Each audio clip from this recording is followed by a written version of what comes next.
Welcome to my YouTube channel, What Colorful Worlds. Today I'm going to do a color along with Mythic World, and I'm going to be doing this troll page over here.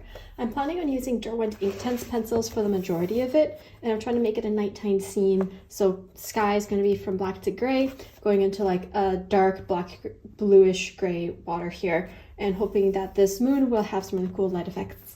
Thanks for watching. I'm going to begin with the sky background and make it a nighttime scene. And I'm using the Derwent Inktense 2300, the antique white, to both go over that line slightly to mute it out, but also to color around it. And what that does is it allows the moon to have that halo that you can often see when you look up at a full moon at a night sky. It has like a ring of light around it anyway.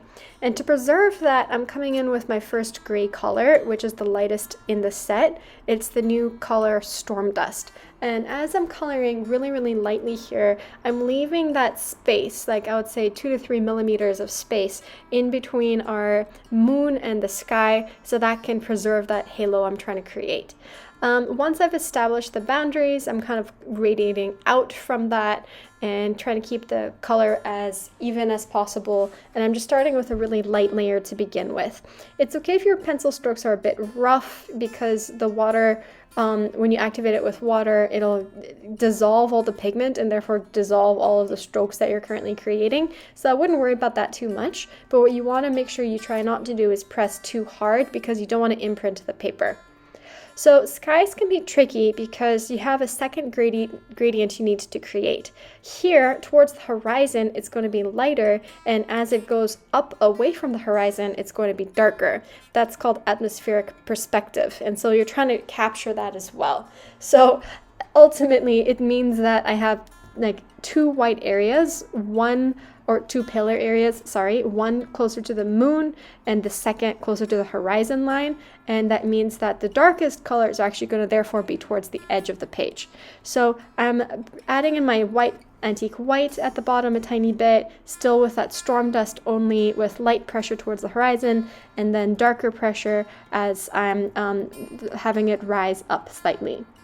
And to protect the page on the side from my pencil marks, I just put that extra piece of paper there.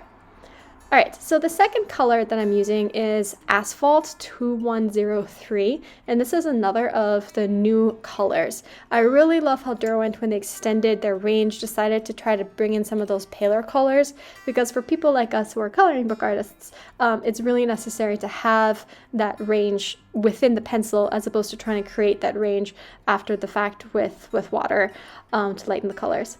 So here I'm just kind of making it go into an arc and a circle. And the clouds are kind of helping me, to be honest, because it just gives that little bit of a break that allows me to change my line direction. So from the horizon, it's going to be more horizontal, and yet from the moon, it's going to be a bit more circular. And so that just allows me to preserve those two different line strokes without too much confusion.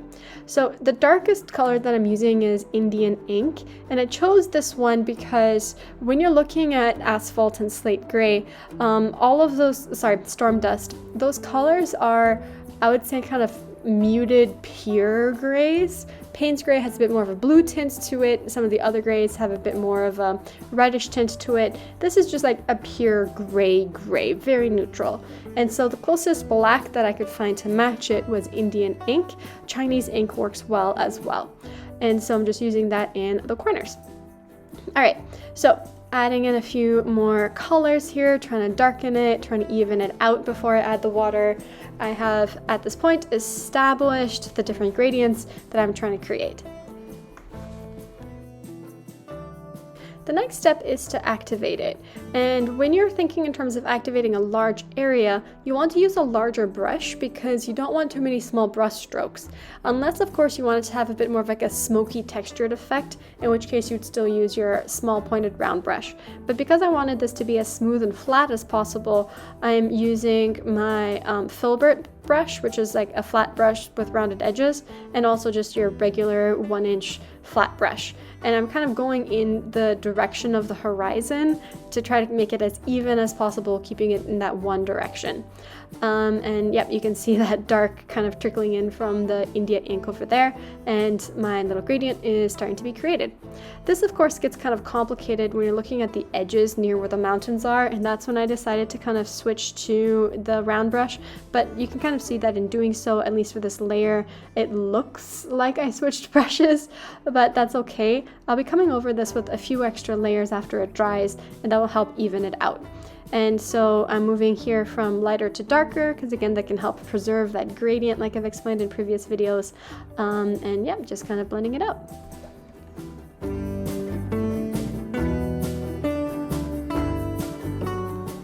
For the moon, I'm again starting from that paler area to try to preserve it, and I initially wanted to use the flat brush, again to try to minimize some of those line strokes, but it ended up creating a bit of an uneven texture towards the moon and breaking some of that halo, which I didn't like. So then I decided to switch it out and come in with the round brush to see if that could give it a bit more of an even tone as well.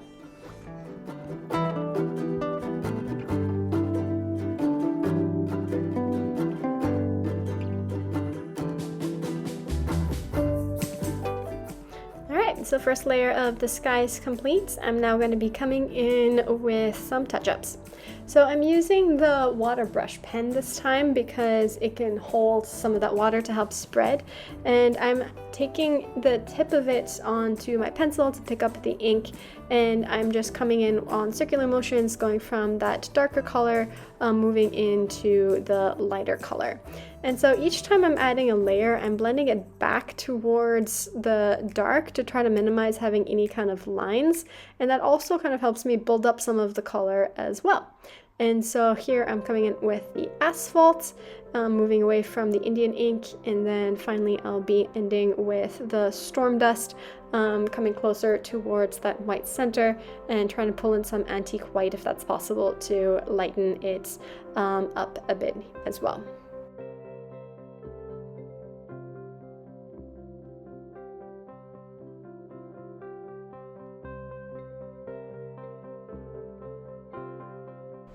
So my next step is to make sure that this white really shines to give that glow. And I decided to use white gouache paint instead of a Posca marker so that I can just kind of spread it out a tiny bit more and have it blend in a bit more. Otherwise, the Posca pen has just that very sharp white line. So I'm beginning by putting in a very thick layer to cover up the original line work, to try to make it as white as possible, and then I'm blending it out towards the center, and then very slowly with a thinner, more watered down layer, I'm blending that away from that center as well into the other colors, and that can help create my halo. Each time that the paint dries, I'm trying to add another layer to cover that white line as much as possible. And that gave me a really nice glowing moon with no bleed through. I decided to keep using gouache to cover up the clouds and those line work around the clouds, and that can kind of help make them be really white and shiny as well, since they seem to be doing a really good job covering up some of these black lines.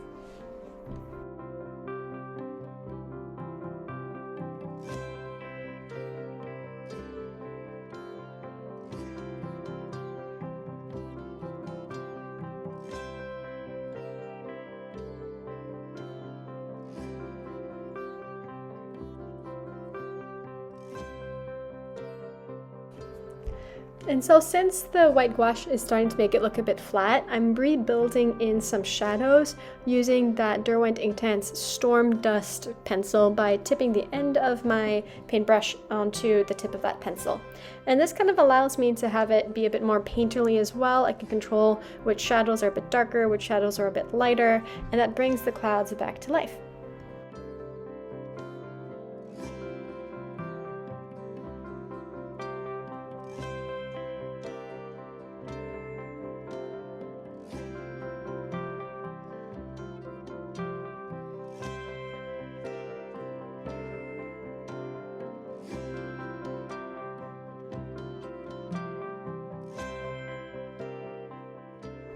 Alright, so that temporarily finishes a second layer of the sky.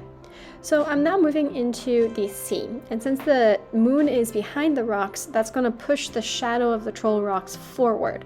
And so I just kind of drew in lines which sort of matched the same height of the troll rocks, and I'm filling it in with my Derwent Inktense neutral gray to begin. Then I'm using Payne's gray to fill in the rest of the sea, and I'm overlapping on top of the neutral gray so that the colors can be more consistent, because after all, it's still the same water.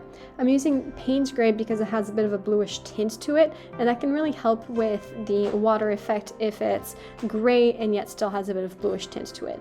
And then finally adding in a tiny bit of deep indigo, and this one I'm keeping into the sunny areas and not in the shadow areas to kind of emphasize that the shadowy areas kind of desaturate the water, and the areas in the light will keep some of that blue.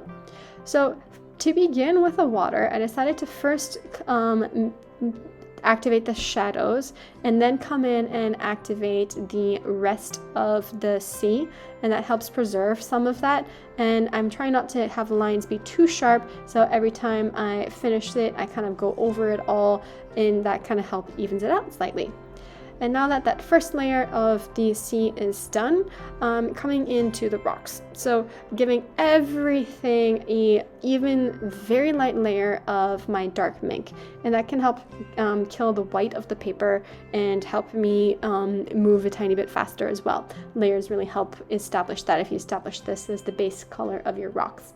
So what's nice about this is that this kind of gray has a bit more of like a pinkish purple hue to it, which is really interesting. And I found a good balance with the redder of the grays, and that would be the Sepia Ink. So I'm using the Sepia Ink as my shadow colors, and Kerby with his artwork, it has very graciously given you with his line work exactly where you should put the shadows, and it makes this process really, really easy. So I'm kind of building it up using only these two colors for the moment, to have my troll rocks and the rest of the rocks be this kind of pinkish gray to contrast with the bluish gray of the sea and the neutral gray of the sky.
So the rest of this is touch-ups. I'm coming in with my third layer of color, this time putting the pencil directly to paper for the sky, because I really just want to have it be a bit more saturated. And so just kind of keep adding in some of those layers to get it as dark as I want it to be.